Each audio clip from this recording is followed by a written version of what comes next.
It's time for the first big mountain stage of this Vuelta, with the summit finish in Andorra, and things are hotting up between Visma Lease Bike and UAE Team Emirates.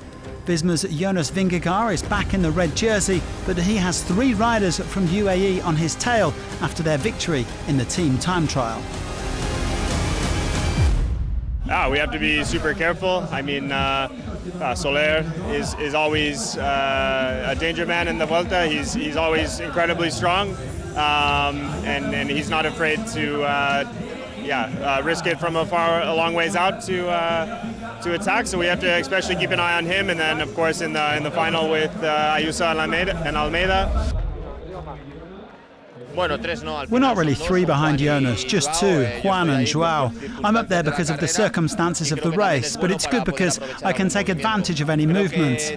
I think the whole peloton knows the roads of Andorra, so let's see how the final goes today. Even if several GC contenders have lost time, the gaps aren't really big enough yet to think about getting into breakaways. Last year's runner-up, Ben O'Connor, who's 52 seconds down on Vingegaard, talks us through the final climb up to Pal. It's probably harder than the average gradient suggests. You also have the altitude, I guess, as well, but yeah, it is pretty rampy, and it is actually quite steep before the final 2 kilometers, so yeah, it can go either way, where the difference is made on the steep part, or go in the final 2 kilometers when it's a little bit less steep, actually.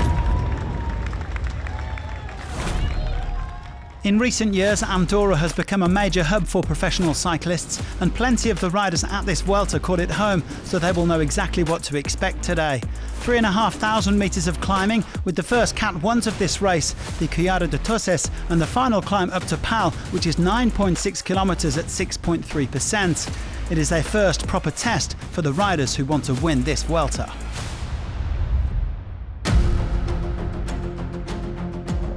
Ten riders got into the breakaway, including Louis Fafaka from Soudal Quickstep, or T-Rex Quickstep as they have been renamed for this race. The Belgian taking 10 points early on to become the virtual king of the mountains, dislodging the overnight leader, Joel Nicolau. Among the other riders up at the front were Pablo Castrillo and Jay Vine, both 2-time stage winners at the Vuelta, plus Bruno Armirail and Lorenzo Fortunato. T-Rex and EF Education Easy Post both had 2 men in the move, and for the time being, the Visma-led peloton didn't seem too concerned about bringing them back. With 75 kilometres to go, the gap was out to over 4 minutes.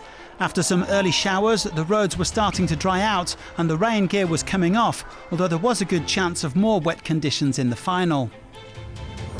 Now, the best placed man on GC at the front was Torstein Train from Bahrain Victorious, who began the day 58 seconds down on Vingegaard. The Norwegian becoming the virtual race leader, although Armirail was only 4 seconds further back.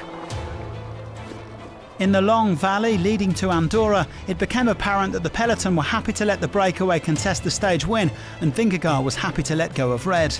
The gap creeping up to over 5 minutes, with the average speed still over 44 kilometres an hour.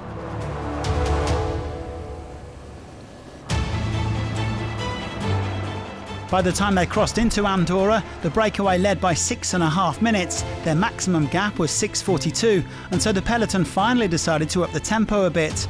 Over the next few kilometres, the 10 leaders lost around a minute, but the stage was still very much in their hands as they reached the penultimate climb, La Colmeia.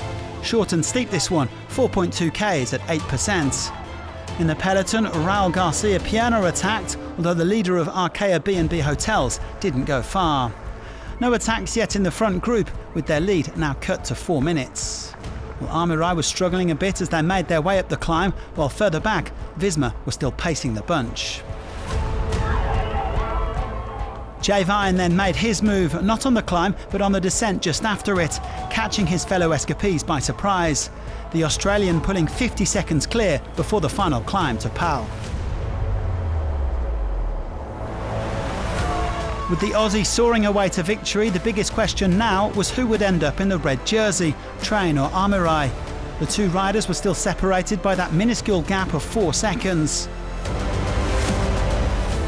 Further back, Lidl Trek had decided to go on the offensive, upping the tempo for Giulio Ciccone. Even if the stage was now beyond the GC group, there could still be some fireworks. With just under 5k to go, Vine still led by 50 seconds, while Train had managed to drop Amirai in his quest for red. It wasn't all good news for UAE though, as one of their two leaders, Juan Ayuso, was dropped around 6 kilometres from the line. The first major summit finish, spelling the end of his GC ambitions.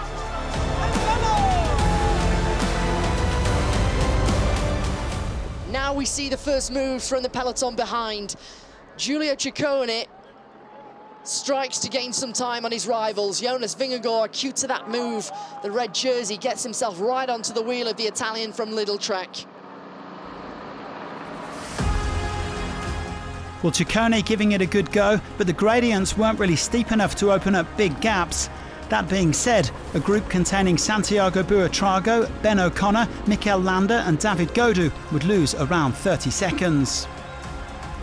The rest of the GC favourites coming in together as Train prepared to shrug on the red jersey and Vine celebrated another Vuelta success.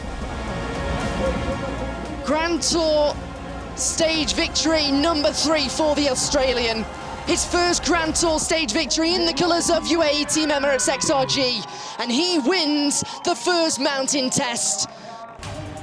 Well, Jay Vine has been deliberately losing time since the start of this Vuelta because he knew the breakaway was his best chance of success. The Australian putting in a flawless ride to take his 10th career win. Local knowledge helping the Andorra resident to secure a third Vuelta stage victory.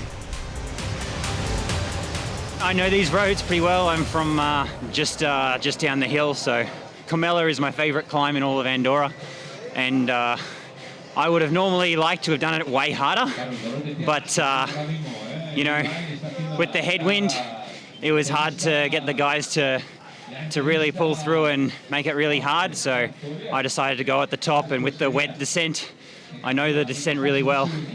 And I thought, okay, this is my chance to get away, and then there's no funny business, it's just mano a mano. UAE doubling up after yesterday's team time trial, with Vine beating Train by 54 seconds. Fortunato, Amirai and Castrillo complete the top 5, with the peloton at 4 minutes 19. Train becomes the leader of a Grand Tour, or indeed any race, for the first time in his career. The Norwegian leads Amirai by 31 seconds.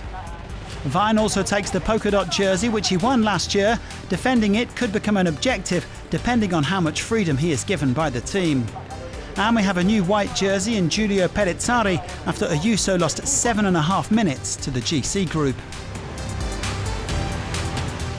The climbing continues tomorrow as we head back into Spain for another summit finish on Huesca La Magia. Join us for that on Friday, and thanks for watching.